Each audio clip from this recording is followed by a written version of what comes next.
আজকে পলিটির কিছু এমসিকিউ মানে প্রিভিয়াস ইয়ারের কিছু কোয়েশ্চেন আমি সিলেক্ট করেছি এখানে পলিটির যে কটা লেকচার আমি দিয়েছি তার ভিতর থেকেই দু একটা এদিক ওদিক কোয়েশ্চেন আছে, কিন্তু প্রিভিয়াস ইয়ারের ডব্লিউবিসিএস বা ইউপিএসসির ইপিএফও এসএসসির কিছু কোয়েশ্চেন যেগুলো ঘুরিয়ে ফিরিয়ে বারবার আসছে এক্সামে, সেরকম কিছু এমসিকিউ আমি সিলেক্ট করেছি। সেই এমসিকিউ গুলোকে আমি আজকে ডিটেল অ্যানালিসিস করবো। মানে অ্যানালিসিস বলতে শুধু এমসিকিউ এবং এমসিকিউ এর অ্যান্সার গুলো নয়, মানে কোয়েশ্চেন আর অ্যান্সার মোডটা শুধু এখানে নয়, যে কটা অ্যান্সার যে কটা অপশন আছে প্রত্যেকটা অপশন তাদের অ্যানালিসিস, যাতে একটা কোয়েশ্চেন করলে চারটে কোয়েশ্চেন এক্সট্রা আরো চারটে কোয়েশ্চেন আমরা অ্যান্সার জানতে পারি। মানে মানে আমি যদি 10টা কোয়েশ্চেন করাই তাহলে চারটে করে যদি অপশন থাকে তাহলে অন্তত 40টা কোয়েশ্চেনের ডিটেলস আমরা আজকে জানতে পারবো।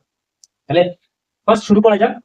ফার্স্ট বলছে which of the following committee suggested incorporating fundamental duties. আমরা জানি ফান্ডামেন্টাল ডিউটিস আর্টিকেল 51A তে কোথায় লেখা রয়েছে? Fundamental duties 51A, article 51A।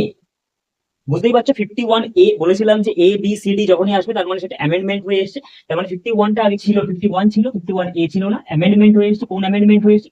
42nd amendment act হয়ে এসেছে। কোন অ্যামেন্ডমেন্ট অ্যাক্ট এটা এসেছে?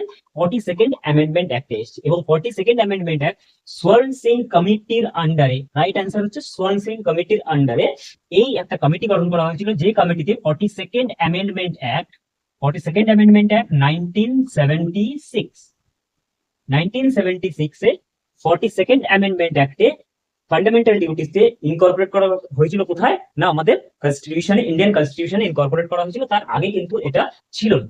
তারপর বলছে নার্সিং হোম কমিটি অগস্ট 1991 এ নার্সিং হোম কমিটি গঠন হয়েছিল।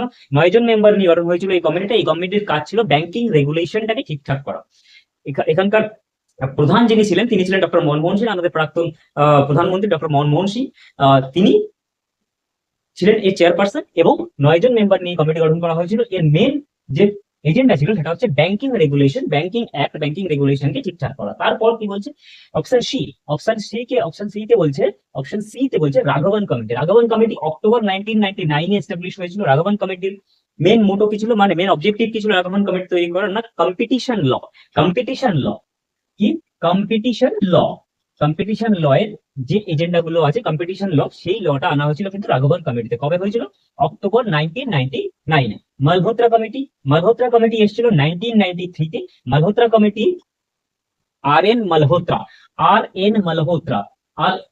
মালহোত্রার নামে মালহোত্রা কমিটিটি হয়েছে এবং ইনি চেয়ারপারসন ছিলেন। এবং এই কমিটির প্রধান অবজেক্টিভ কি ছিল? এই কমিটির অবজেক্টিভ ছিল যে ইন্ডিয়ান ইন্স্যুরেন্স সেক্টরটাকে ঠিকঠাক ভাবে চালানো, ইন্স্যুরেন্স সেক্টরটাকে রিভাইভ করানো, ইন্স্যুরেন্স সেক্টরটাকে ঠিকঠাক ভাবে চালানো। তাহলে অপশন 1, কোশ্চেন নাম্বার 1 এর রাইট অ্যান্সার কি হবে? রাইট অ্যান্সার হবে শান Singh committee.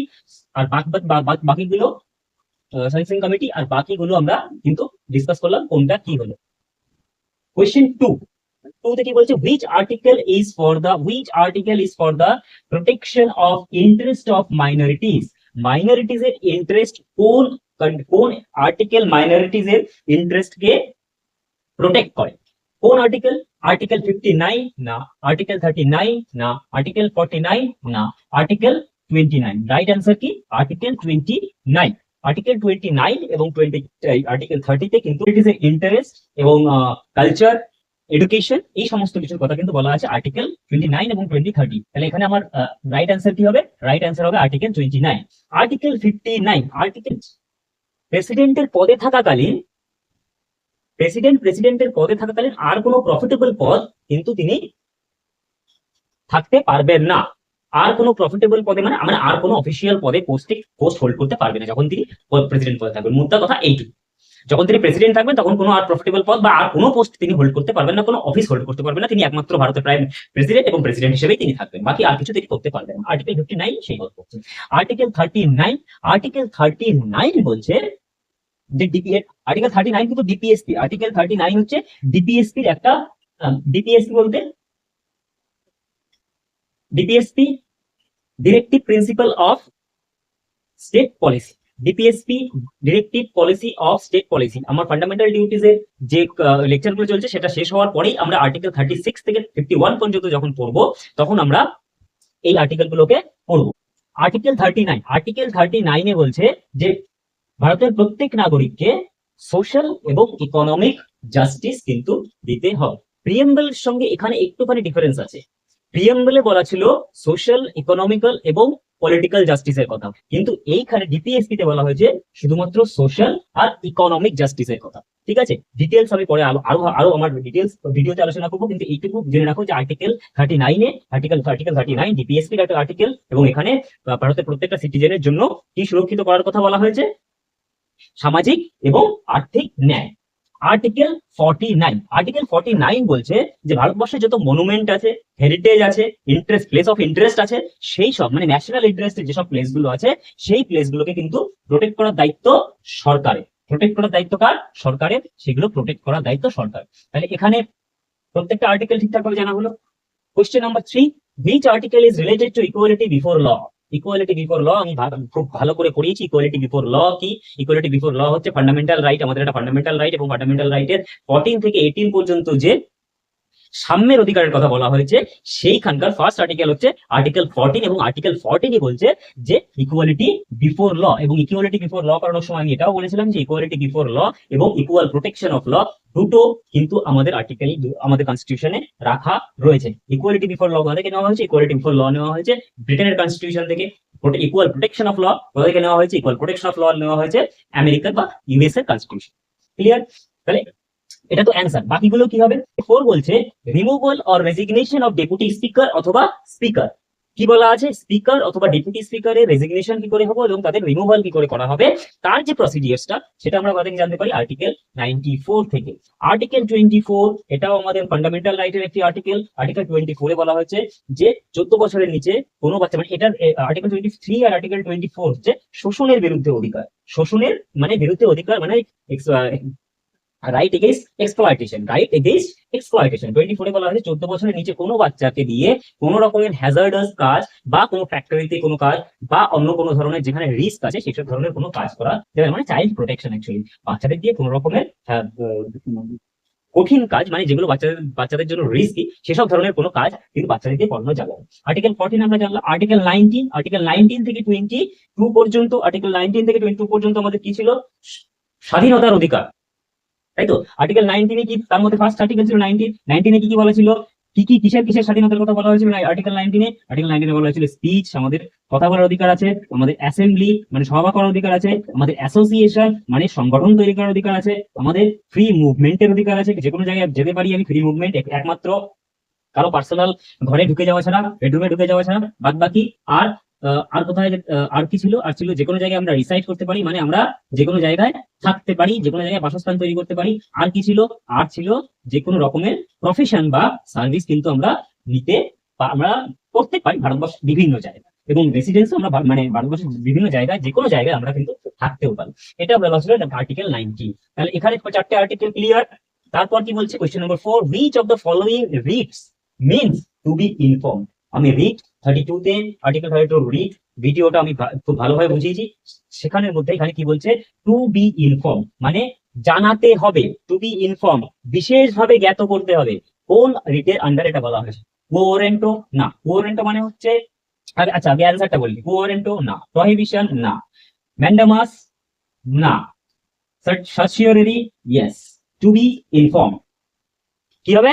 Two B inform কিসের জন্য না? সার্চিওরি বলা হয়েছে। সার্চিওরিতে কোন লোয়ার কোর্ট যদি সুপ্রিম কোর্ট বা হাইকোর্ট যদি মনে করে যে কোনো লোয়ার কোর্ট বা কোনো ট্রাইব্যুনাল আনলফুল কোনো কাজ করছে বা লয়ের এগেইনস্টে কোনো কাজ করছে, যার যে ট্রিব্যুনালে থাকার কথা বা যে লোয়ার কোর্টে থাকার কথা তার লোয়ার কোর্টে সে বেআইনি ভাবে রয়েছে বা কিছু, তাকে বিশেষভাবে জ্ঞাত করতে হবে, বিশেষভাবে জানাতে হবে সুপ্রিম কোর্ট বা হাইকোর্টকে যে তুমি কোন অধিকারে তুমি কিভাবে এই ফয়সালা করছো বা এই ধরনের কিছু ডিসিশন নিচ্ছ, কোন অধিকারে, তোমার কি অ্যাকচুয়ালি সেই অধিকারটা আছে, সেই অ্যাকচুয়ালি কি জায়গাটা তোমার তৈরি করা আছে, তুমি কি ট্রাইব্যুনাল হোক বা লোয়ার কোর্ট হোক, তোমার কি সেই জায়গা আছে, তাহলে তোমাকে সেইটা জানাতে হবে হাইকোর্ট। ম্যান্ডামাস, এদিক দিয়ে আসি। ম্যান্ডামাসে কি বলছে? ম্যান্ডামাস মানে হচ্ছে টু গিভ অর্ডার, মানে আদেশ দেওয়া। কাকে আদেশ দেবে না? ওই পাবলিক সার্ভেন্ট কিংবা ওই পাবলিক অফিসারকে আদেশ দেবে যে পাবলিক সার্ভেন্ট বা যে পাবলিক অফিসার নিজের কাজ করছে না ঠিকঠাক করে। মানে কোনো মানুষ, মানে কোনো সাধারণ জনগণ সিটিজেন গেছে তার কাছে কাজ করার জন্য, কিন্তু তার ডিউটি সে পারফর্ম করছে না বা কোনো রকম ভাবে কোনো তার নামে কমপ্লেন এসেছে, সে তার ডিউটি পালন করছে না। এটা সবার ক্ষেত্রেই প্রযোজ্য। ইভেন গভর্নমেন্টের ক্ষেত্রেও এটা প্রযোজ্য। একমাত্র কার ক্ষেত্রে প্রযোজ্য নয়? প্রেসিডেন্ট আর গভর্নর। দুজনের ক্ষেত্রে প্রযোজ্য নয়। তাহলে ম্যান্ডামাস গেল।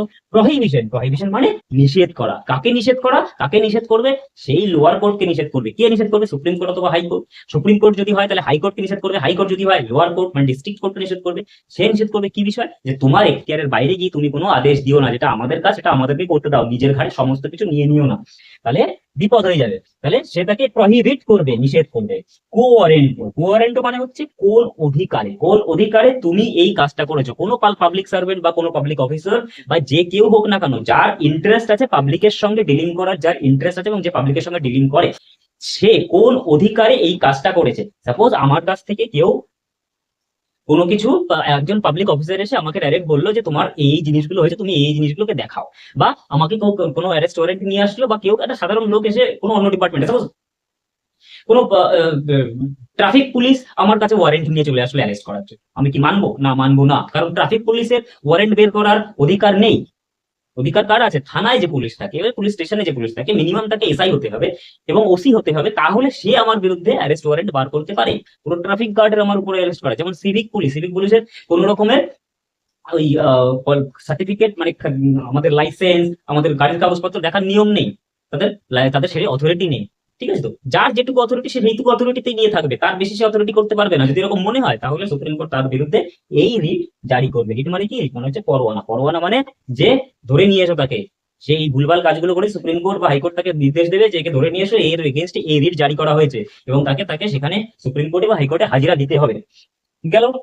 নাম্বার 5 এ কি বলছে? How many fundamental duties in India, Indian constitution, কতগুলো কনস্টিটিউশন, ইন্ডিয়ান কনস্টিটিউশনে কতগুলো ফান্ডামেন্টাল ডিউটির কথা বলা হয়েছে। আগেই বললাম 51A, 51A তে ফান্ডামেন্টাল ডিউটির কথা বলা হয়েছে। কোন কমিটি? 42nd অ্যামেন্ডমেন্ট অ্যাক্টেই বলা হয়েছিল। কোন কমিটি? সোয়ান সিং কমিটি। এই সোয়ান সিং কমিটির রিকমেন্ডেশনে এটা হয়েছিল 51 এ ফান্ডামেন্টাল ডিউটিস গুলো এসেছিল।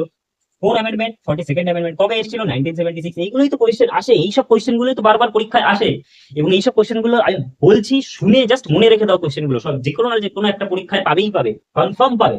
কতগুলো? তাহলে কতগুলো? 12 না, 13 না, 11 ইয়েস, 9 না, কতগুলো? 11টা ডিউটি। কতগুলো ডিউটি? 11টা ডিউটি। ক্লিয়ার? কি কি ডিউটি? 51A যখন পড়াবো তখন সবগুলো ডিউটির কথা একসঙ্গে বলে দেবো। ক্লাসগুলো শুধু রেগুলার ফলো করতে হবে। The directive of separation of judiciary is enshrined under, judiciary কি বলছে? The directive of separation of judiciary, judiciary সেপারেশনের কথা কোন আর্টিকেলে বলা হয়েছে? এটাও ডিপিএসপির একটা আর্টিকেল। 36 থেকে 51 বলেছি, 36 থেকে 51 পর্যন্ত ডিপিএসপির আর্টিকেল। সে ডিপিএসপির আর্টিকেলের মধ্যে একটা আর্টিকেলে বলা আছে যে জুডিশিয়ারিকে এবং এক্সিকিউটিভকে সেপারেট হতে হবে, না হলে তো সব গেল। এক্সিকিউটিভ মানে কারা? দেখো, তিনটে ভাগে আমাদের টোটাল কনস্টিটিউশন আমাদের সিস্টেমটাকে তিনটে ভাগে ভাগ করে রেখেছে। ঠিক আছে? তো তিনটে জায়গায় ভাগ করে রেখেছে। একটা হচ্ছে লেজিসলেটিভ, এক্সিকিউটিভ এবং জুডিশিয়ারি, এবং তিনটে ভাগে বিভক্ত হয়ে রয়েছে, তিনটে ভাগে ভাগ করা হয়েছে। লেজিসলেটিভ মানে হচ্ছে যেগুলো লেজিসলেটিভ অ্যাসেম্বলিজ। ঠিক আছে? লোকসভা হয়ে গেল, বিধানসভা হয়ে গেল, এগুলো হচ্ছে লেজিসলেটিভ অ্যাসেম্বলিজ। ঠিক আছে? এরা হচ্ছে লেজিসলেটিভ মানে মন্ত্রিসভা, মানে লেজিসলেটিভ যারা ওইখানে লোকসভায় যারা বসে থাকে, বিধানসভায় যারা বসে থাকে, তারা হচ্ছে লেজিসলেটিভ মানে তারা আইন তৈরি করে। এক্সিকিউটিভ কি? এক্সিকিউটিভ হচ্ছে আইন যে তৈরিটা হয়ে গেল আইন, সেই আইনটাকে কার্যকরী করা, তাদের কাজ হচ্ছে এক্সিকিউটিভের কাজ তারা। ঠিক আছে? আর জুডিশিয়ারি কি? এই যে এরা এইসব করছে, এদেরকে ধরা। মানে ধরা মানে কিরকম? ধরো ভুলভাল কিছু আইন বের করে দিল, ভুলভাল কিছু করে ফেললো, কাজ করে ফেললো, জুডিশিয়ারি কি করে? তাদেরকে ধরবে। এই জুডিশিয়ারির কাজ। তিনটে পৃথক এন্টিটি এবং তিনটে ইন্ডিপেন্ডেন্ট পৃথক এন্টিটি। ঠিক আছে? তো এবং এই জুডিশিয়ারি এবং এক্সিকিউটিভকে সেপারেট করার জন্য, যদি সেপারেট না করা হয় তাহলে ভীষণ রকমের প্রবলেম হবে। সেপারেট করার জন্য একটা আর্টিকেল বলা হয়েছে। কোন আর্টিকেল? না, এটা বলা হয়েছে আর্টিকেল 50। কোথায়? আর্টিকেল 50। তাহলে বাদ বাকি আর্টিকেল গুলো জেনে নেওয়া যায়। আর্টিকেল 48, আর্টিকেল 48 এ বলছে আমাদের এনভায়রনমেন্ট, আমাদের সরকারের দায়িত্ব আমাদের এনভায়রনমেন্টকে ঠিকঠাক রাখা, আমাদের পশুপালন, কৃষিকাজ, এই সমস্ত গুলোকে ঠিকঠাক ভাবে দেখাশোনা করা। ঠিক আছে? তো এনভায়রনমেন্টাল প্রোটেকশন আনা, এনভায়রনমেন্টকে ঠিকঠাক ভাবে রাখা, নেচারকে ঠিকঠাক ভাবে রাখা। আর্টিকেল 49 এ বলছে যে মনুমেন্টস, ওই আগে আগে আর্টিকেল 49 একটা এখানে ছিল, মনুমেন্টস, হেরিটেজ, এইসব জিনিসগুলোকে যত ন্যাশনাল ইম্পর্টেন্স, যত, যেমন তাজমহল, লালকেল্লা, তারপর তোমার এই ধরনের যত ইয়ে রয়েছে, বিভিন্ন রকমের আমাদের এনশিয়েন্ট যে সাইটস গুলো রয়েছে, ঠিক আছে? তো সেই সাইটস গুলো আপনাদেরকে সংরক্ষণের জন্য দেখবে, ওগুলো তো সবসময় লেখা থাকে প্রোটেক্টেড প্লেস। সারনাথে যদি কোনোদিন যাও তাহলে দেখবে সারনাথ বা কেন যে কোনো জায়গায় যে কোনো যতগুলো হেরিটেজ আছে প্রত্যেকটা জায়গায় যখন যাবে তখন দেখবে এগুলো প্রোটেক্টেড প্লেস, এবং এগুলোকে প্রোটেক্টেড প্লেস হিসেবেই রাখার কথা বলা হয়েছে। এবং প্রোটেক্ট করতে কাকে বলা হয়েছে না, গভর্নমেন্টকে প্রোটেক্ট করতে বলা হয়েছে। গভর্নমেন্ট নিজের খরচায় সেগুলো প্রোটেক্ট করে। ঠিক আছে, তাহলে সেটা হলো আর্টিকেল 49। আর্টিকেল 50 কথা বললাম। আর্টিকেল 51 এ হচ্ছে ইন্টারন্যাশনাল পিস, যেটা এখন আর নেই, যেটা এখন আমাদের মধ্যে আর পাকিস্তানের মধ্যে যুদ্ধ চলছে, এখন আর দেখতে পাচ্ছি না, কিন্তু ইন্টারন্যাশনাল পিস আর ইন্টারন্যাশনাল শান্তি শান্তি চুক্তি, যত ধরনের ব্যাপার আছে ইন্টারন্যাশনাল যা আছে, ইন্টারন্যাশনাল রিলেটেড শান্তি চুক্তি যত কিছু আছে সব রিলেটেড কোন আর্টিকেলে বলা রয়েছে না, আর্টিকেল 51 বলা রয়েছে এই ইন্টারন্যাশনাল রিলেশনের কথা। ডিটেলস আমি আলোচনা করবো ডিটিএসপি যখন পড়াবো, ভিডিওগুলো ফলো করবে। তাহলে এই ছটা যে আমি আজকে এমসিকিউ বললাম, এই ছটা প্রত্যেকটাই বিভিন্ন রকমের এক্সামে এসছে, এবং ছটা থেকে চারটে চারটে করে মানে 24টা কোয়েশ্চেনের কিন্তু তোমরা অ্যান্সার দিতে পারবে এই ছটা কোয়েশ্চেন। শুধু ঠিকঠাক ভাবে শোনো, ঠিকঠাক ভাবে মনে রাখো। ঠিক আছে, তাহলে এটা আজকে এই পর্যন্ত। নেক্সট আরেকটা ছটা ভিডিও, আরেকটা ছটা হোক বা 10টা হোক, আমি নেক্সট ভিডিওতে আরো এমসিকিউ ডিটেলসে আলোচনা করবো। ওকে, থ্যাংক ইউ।